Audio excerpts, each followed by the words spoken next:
अस्सलाम वालेकुम व्यूअर्स, उम्मीद है कि आप सब खैरियत से होंगे। ये रहे हमारे वीकेंड की हाइलाइट्स। हमारा वीकेंड स्टार्ट हुआ था बॉय स्काउट रैली से, जहाँ पे मेरे बेटे ने माशाल्लाह बहुत इंजॉय किया। Then we went the next day we went to the ICNA outreach centre for a family fun day.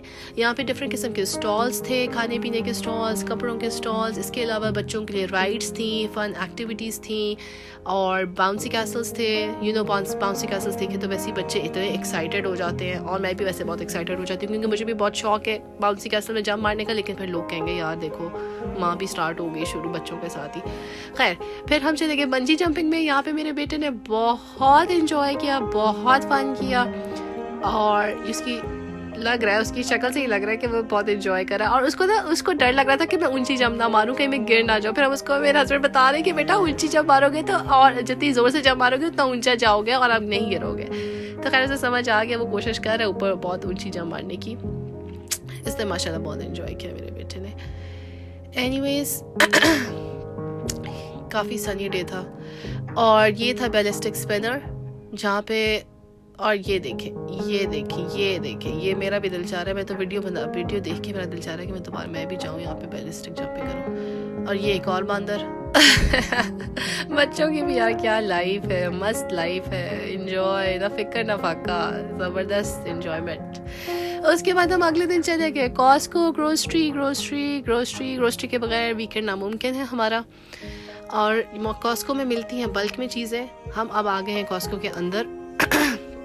यहाँ पे कॉस्को में सबसे जो एंटर होते साथ जो एक आइल होती है ना, वहाँ पे सीजनल डेकोरेशंस होती हैं। अभी क्योंकि क्रिसमस आने वाली है तो उन्होंने क्रिसमस और विंटर का स्टफ उन्होंने रखा हुआ है। इतनी ज़बरदस्त डेकोरेशन मुझे तो बड़ी अच्छी लगती है। क्रिसमस की तो खैर डेकोरेशन हम नहीं कर सकते, लेकिन इंशाल्लाह जब मैं घर लूँगी तो मैं न्यू ईयर की और विंटर की डेकोरेशन ज़रूर करूँगी। ये देखिए कितना ज़बरदस्त सा कासल बना हुआ है। एनीवेज हम इसको क्रॉस करते करते जा रहे हैं, और ये आ गया विंटर स्टफ। कॉस्को ने अभी से ही विंटर स्टफ निकाल लिया, हालांकि इतनी गर्मी है। और ये massaging chair, this is in my wish list. मैं इंशाल्लाह मसाजिंग चेयर ज़रूर लूँगी जब मैं अब घर लूँगी, क्योंकि मसाजिंग चेयर की ज़रूरत पड़ती है जब आप रात को थक जाते हो पूरा दिन का काम करके और कोई दबाने वाला नहीं होता। फिर आपको पाकिस्तान की मासियाँ बहुत याद आती हैं। ओह माय गॉड पाकिस्तान के मज़े। खैर अभी हम क्रॉस कर रहे हैं दिल्ली स्टेशन को, क्योंकि यहाँ पे हमारे काम की कोई चीज़ नहीं, कुछ भी हलाल नहीं था।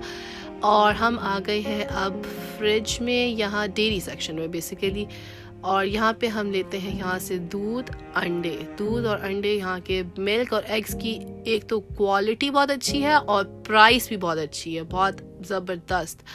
और दूसरी चीज़ जो कॉस्को की सबसे दूध के अलावा जो दूसरी चीज़ अच्छी है यहाँ पे, वो है यहाँ के डाइपर्स। बच्चों के डाइपर्स यहाँ पे अच्छी quality and quantity and price point wise भी बहुत अच्छे मिल जाते हैं। तो अगर आप ज़रा कंफ्यूज है कि डाइपर्स कहाँ से लें, तो कॉस्को की मेंबरशिप लें और यहाँ से इसके फ़ायदे उठाएं। बहुत अच्छी आपको चीप प्राइसेस में मिल जाते हैं। इसके अलावा कॉस्को में बच्चों के डाइपर्स के अलावा बच्चों का जो फॉर्मूला मिल्क है ना, वो भी बड़ा ज़बरदस्त अच्छी प्राइस से मिल जाता है। मुझे फ्लू हुआ है इसलिए मेरा जो है ना ज़रा आवाज़ थोड़ी सी अजीब आ रही होगी। एनीवेज हम आ गए हैं अब फ्रोज़न सेक्शन में, जहाँ से हमने लेने हैं मेरे बेटे के लिए फ़िश स्टिक्स या श्रिम्प या समथिंग लाइक दैट, क्योंकि इसके अलावा हम और कुछ खा नहीं सकते। मीट की वैरायटी तो हम खा नहीं सकते।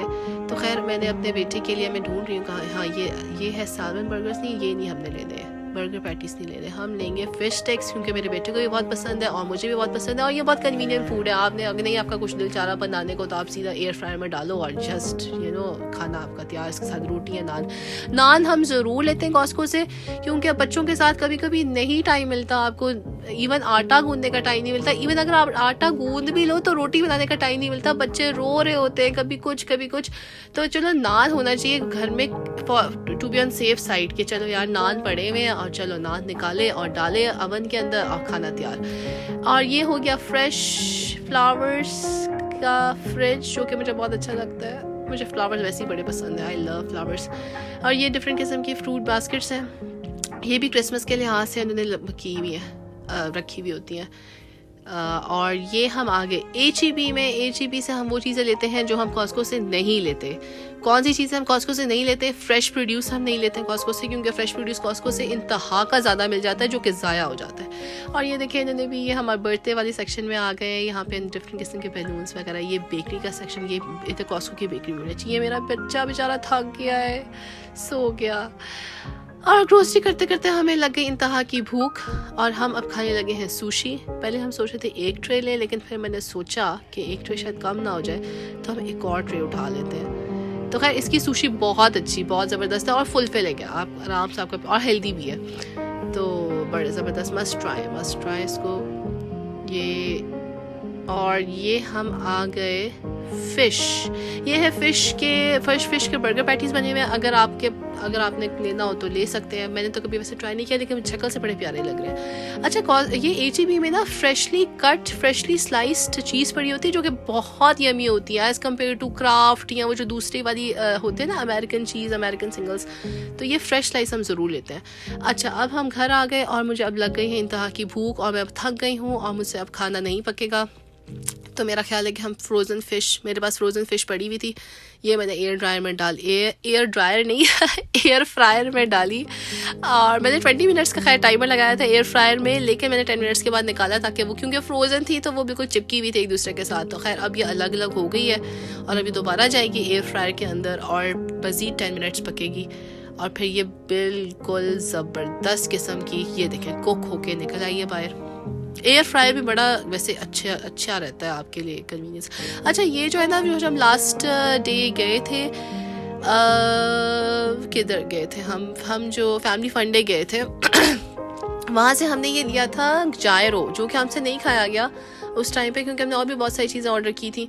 तो हम ये घर ले आए और अब इसको मैं गर्म करती हूँ। कितना करूँ, 2 मिनट्स कर लूँ या नहीं? मेरा ख्याल है 2.5 मिनट ठीक रहेगा। हाँ, 2.5 मिनट ज़्यादा बेहतर रहेगा।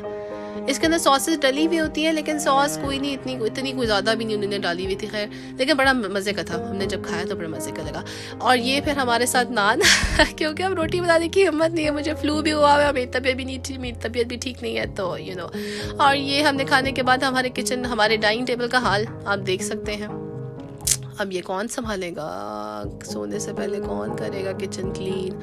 ओह माय गॉड, इतना काम कौन करेगा?